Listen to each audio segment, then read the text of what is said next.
Hey, what's up, everybody, and welcome back to That Triathlon Show, the podcast presented by scientifictriathlon.com. I'm your host, Michael, and this episode is Q&A number 6. Just as a reminder, if you don't know how to get questions sent into the podcast and get them answered, just send it to me on email, michael@scientifictriathlon.com, and that's Michael with a K, or you can send them to me directly on Facebook.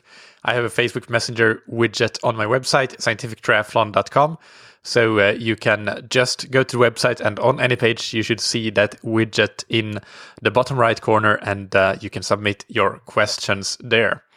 Before we get into today's questions, a big thank you to our sponsors. First, we have Stack that you can find on stack0.com. That's STAC, 0 spelled out, .com. They produce the world's quietest bike trainers, and in addition to being super quiet because they don't use a resistance flywheel but magnets, they are also very portable. You can fold them and store them underneath your bed, for example, so that's very convenient, and especially if you live in a smaller apartment. And also they have these models with the exact features that you need or don't need, so at different price points with different features, all the way from the base model up to the new Stack Zero Halcyon, which recently won the award for the best bike training accessory at the big Eurobike convention. So that's a very, very significant award to win for a bike training company, and that just goes to show that Stack is actually at the front end of the bike trainer industry. With any of those models, whichever one you choose, you can get your trainer for 20% off with the promo code TTS20 on stack0.com. And warm welcome back to Ventum. Ventum is back as a sponsor, and they are, of course, the manufacturers of the ultimate triathlon bikes that use technology from fighter jets and Formula One race cars. And boy, do they look like that. Beautiful bikes.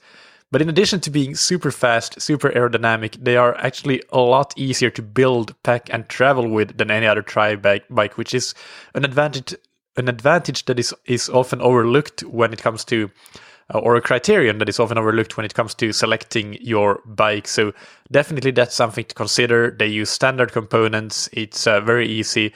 I actually just got my Ventum bike that I ordered a few weeks ago and put it together here, and I can attest that I'm not a good bike mechanic, but it was easy to put it together. And also, you can get 110% of the value of your old bike towards the purchase of a new Ventum bike. So that's another brilliant way to finance the purchase of your new triathlon bike.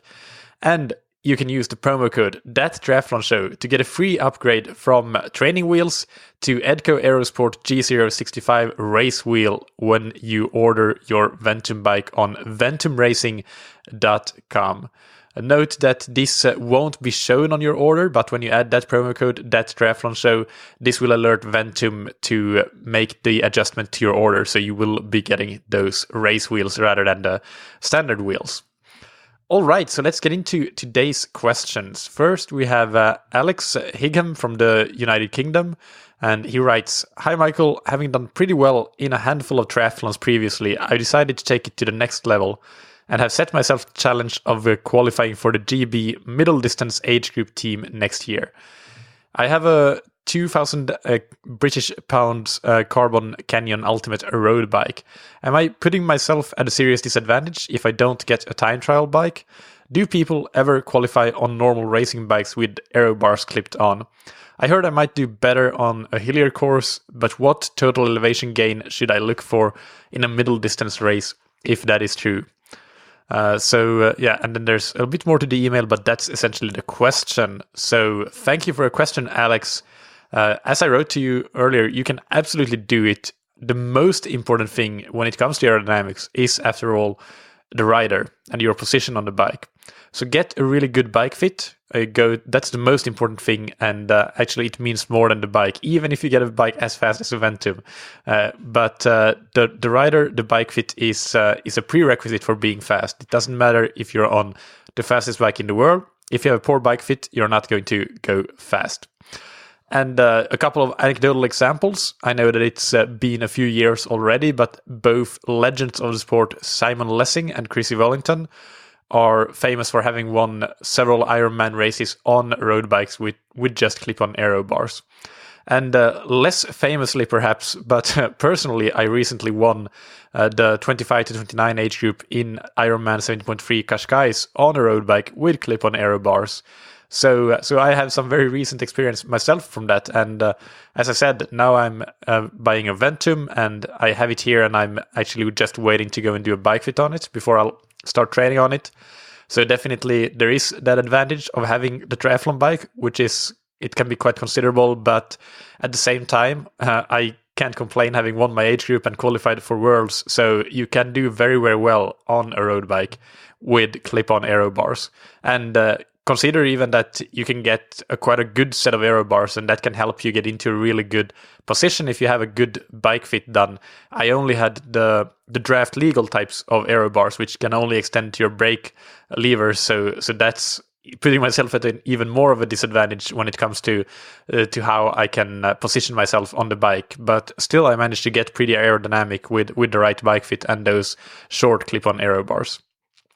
As for your other question about the course selection, yes, you might do better on a hilly course, but it really also does depend a lot on your physiological characteristics and attributes.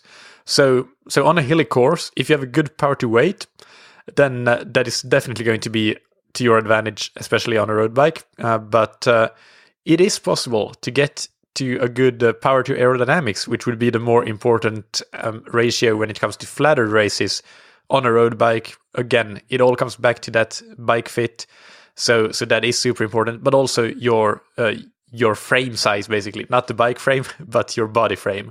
So, for example, personally, I'm not super small, but quite small, which allows me to get aerodynamic even on a road bike, just because my frame size allows me to get pretty narrow in my on my bike. So the race that I raced, it had a long section that was very flat and very much favoring a power to aerodynamic type of rider. But that still suited me because I had pretty good absolute aerodynamics as well. And of course, then as it got to the hills, that was really where my forte was, and I could climb really well on the road bike compared to my competitors on triathlon bikes. But that was only from 55 to 80 kilometers of the race, I think. The rest of the course was very flat or downhill and favoring aerodynamics. So, and the total gain that I had in that race was 600 meters, I think. So not very much. If you are a bit worried that your aerodynamics will not be good enough, then definitely look for a race that has more elevation gain. In the 1,000 to 1,500 meter range is what I would recommend. And then you can really take advantage of a good power to weight ratio without worrying too much about the power to aerodynamics ratio. So for a half distance race, that is, I'm just going to look back at your question. Yes, that is what you were trying to qualify for. Then that 1,000 to 1,500 meters of elevation gain, that is what I would recommend that you look out for. But do check that your power to weight ratio is conducive for that sort of course. All this being said, yes, you are of course putting yourself at a bit of a disadvantage, but it's not an insurmountable disadvantage. But you do have to, of course, get a little bit fitter than your competitors that are on triathlon bikes. That is not impossible, of course, and it can actually be very motivating, I would say, from personal experience to have that sort of challenge that you're working towards. But you have that little disadvantage, but I want to reassure you that it's not as big as making this whole project impossible for you if you do all the other things right. And especially, like, if you take some of the money that you would invest in a triathlon bike and invest it in other things like the bike fit on your road bike that we mentioned already, but also coaching, one-on-one swimming lessons, regular physiotherapy or massages, those sorts of things, then those investments can easily make up for that disadvantage that you have in terms of being not as aerodynamic on the bike.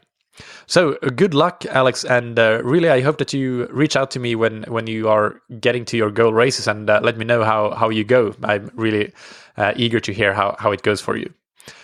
All right, the next question is from Will Fenwick, who I'm not sure from which country Will is, I forgot to ask, but he writes, Now that many athletes' seasons have wrapped up or are very nearly wrapped up, what is your take on post-season rest and recovery? How long should an athlete take off? And to what extent should their training exercise load be reduced during that time before entering into their off-season preparations? Do you have specific recommendations for how an athlete looking ahead to next year should approach their off-season? This is another very great and very timely question. So first of all, some related listening. Last week's Q&A number 5, that was on the 25th of October. In that episode, I discussed how to approach that off-season training. So after you get out of your post-season break, essentially, you would get into off-season training. And I discussed that in that episode. So I'll link to the Q&A number 5, where I do discuss that in the episode description of this Q&A number 6. So here, let's focus on the question of how long you should take off and to what extent your exercise training load should be reduced during that time. So first, here, a big disclaimer. As usual, it depends and it's very individual. In many cases, though, there are some rule of thumbs that you can follow. First, I would say that the more and the harder that you train over the course of the year, the harder you need to recover in the off season. Meaning, not meaning that you should train during your rest, but actually that you need to take some serious time off and make sure that you actually rest up really well. On the other end of the extreme, another example would be like, let's use a non-triathlete, somebody who's just exercising.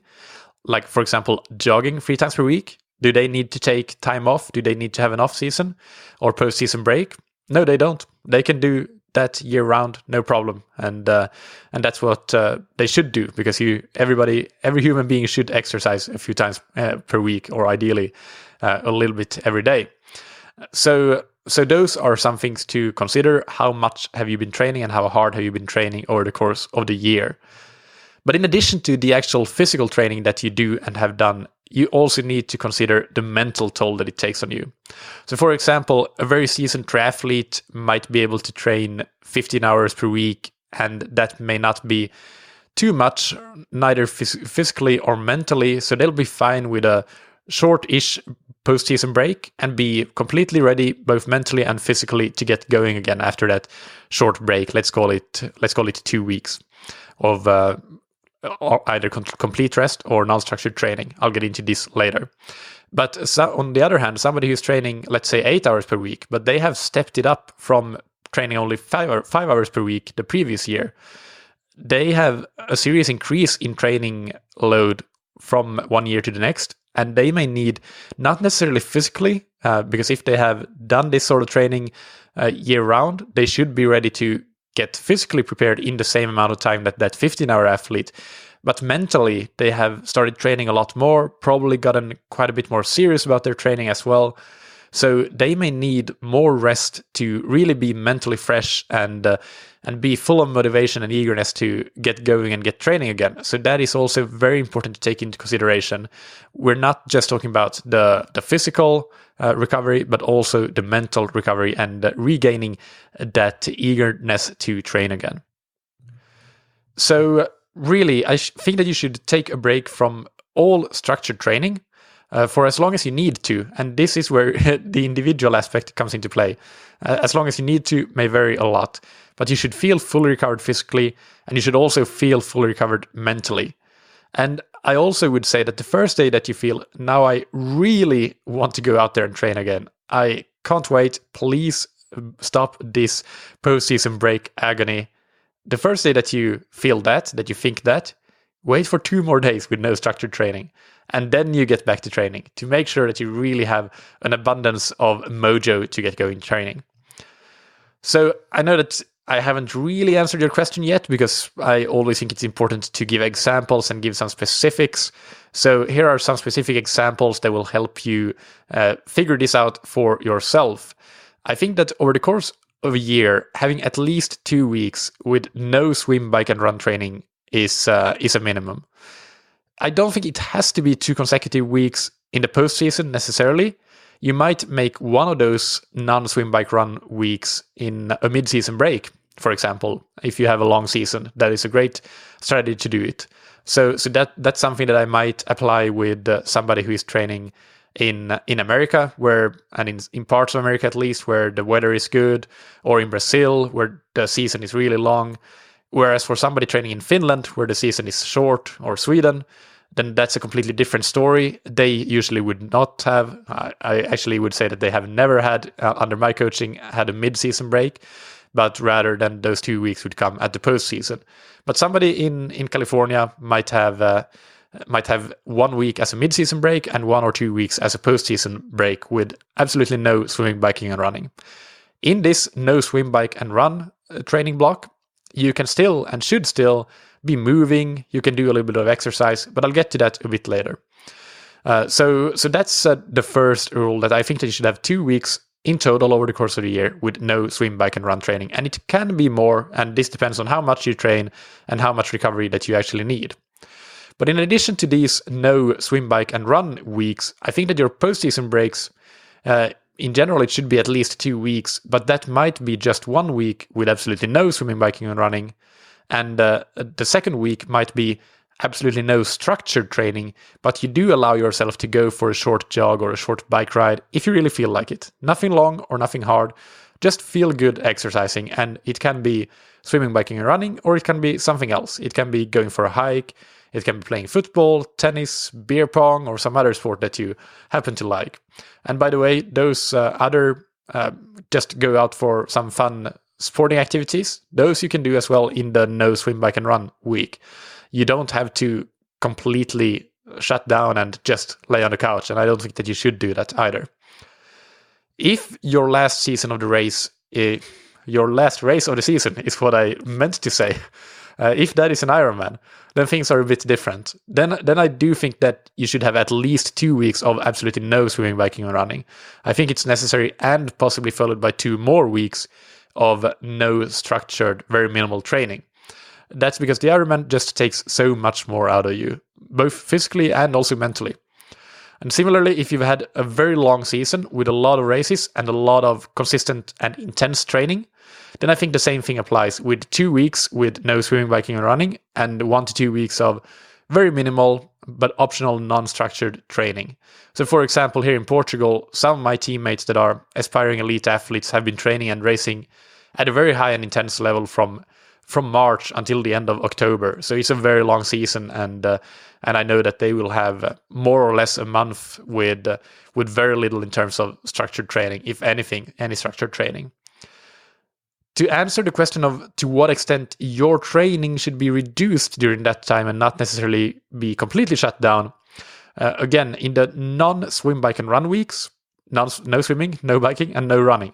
But I do think that you should keep moving, go for some walks, perhaps use a bike commute to work, maybe go to the gym, do some rock climbing, just feel good, exercise, things that you like and enjoy doing. In those non-structured week where you are allowed to do some light running or biking or swimming, I think that at most 1 hour of exercise per day is that's the maximum you should go. You can go significantly lower than that. You do not need to train every day.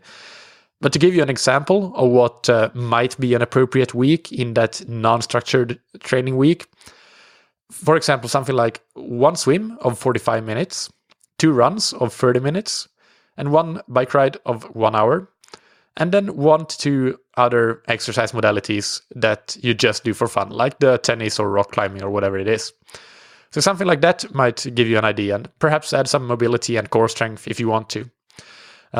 And that's about it. I hope it answers your question.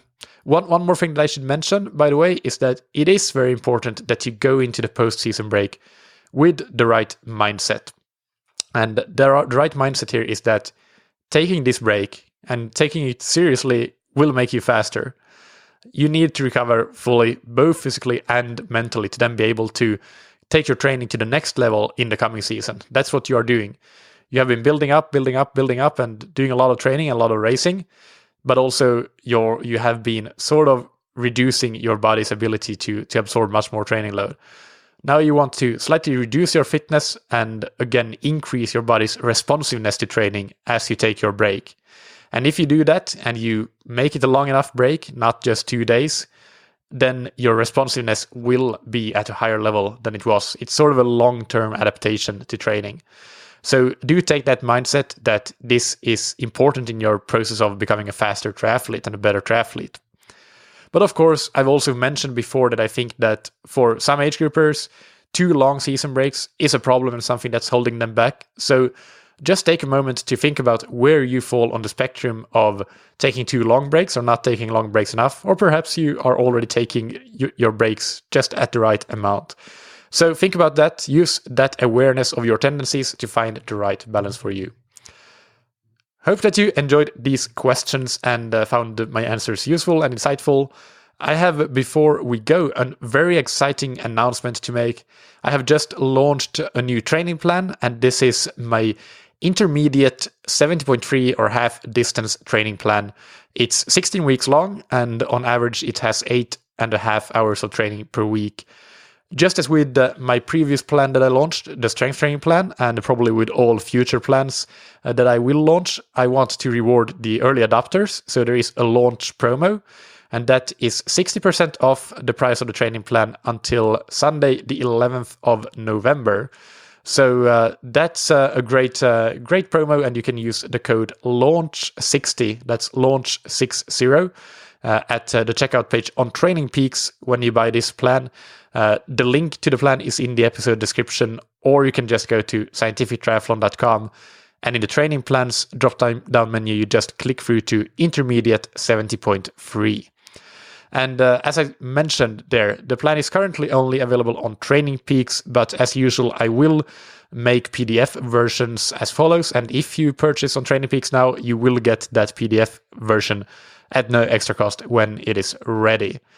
And also, because some people are asking me this, yes, you can use my training programs on Training Peaks, even with a free Training Peaks account. And on that page on Training Peaks that describes the program in more detail, you will find sample workouts and a more thorough description so you can see if it's right for you. And that's about it. I'll link to that in the episode description here, or as I mentioned, just go to my website, click through to intermediate 70.3 under training plans. Big thank you to our sponsors, Ventum, that you can find on ventumracing.com. If you are in that position where, as relating to our first question, you have sort of maxed out on your road bike abilities, like I feel I have, which is why I have ordered a Ventum, and now I'm starting to train on it within a few days, then the triathlon bike that you choose, you want to choose a fast one, and that, in my opinion, is a Ventum. They have done some incredible testing and incredible research and development that goes into these bikes. You can listen to my interview with Jimmy Sear, for example, in episode 116, I believe it is.